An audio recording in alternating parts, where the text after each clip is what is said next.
بسم اللہ الرحمن الرحیم۔ السلام علیکم دوستو، کیسے ہیں آپ سب؟ میرا نام ہے عائشہ، آپ دیکھ رہے ہیں کوک ود عائشہ۔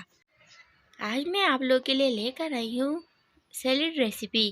سوچا کہ سیلیڈ ریسیپی کے ساتھ ساتھ آپ سے کچھ بات چیت ہی ہو جائے۔ آج کا ٹاپک ہم رکھتے ہیں اپنا بیٹی جب سسرال چلی جاتی ہے۔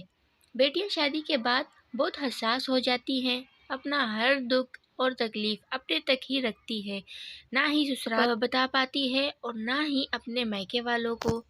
سچی حقیقت ہے یہ۔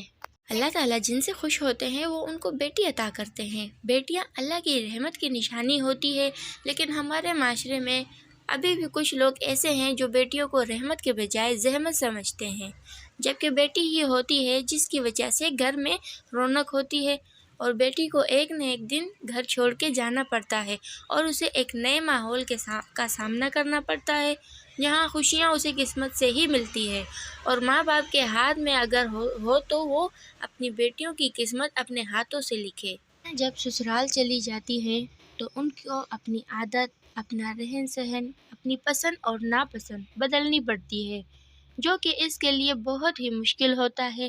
بیٹی کو بھی چاہیے کہ وہ اپنی سسرال کو اپنا ہی گھر سمجھے، اور سسرال والوں کو بھی چاہیے کہ وہ اس لڑکی کو اپنی بیٹی سمجھے جو اپنا گھر چھوڑ کر ان کے گھر آئی۔ بیٹیاں شادی کے بعد اپنے دکھ تکلیف اپنے تک ہی محدود رکھتی ہے، نہ ہی وہ اپنے مائکے والوں کو بتا پاتی ہے اور نہ ہی اپنے سسرال والوں کو۔ اللہ تمام بیٹیوں کے نصیب اچھے بنائے تاکہ جہاں انہیں اپنی خوشیوں کے لیے ترسنا نہ پڑے۔ آمین۔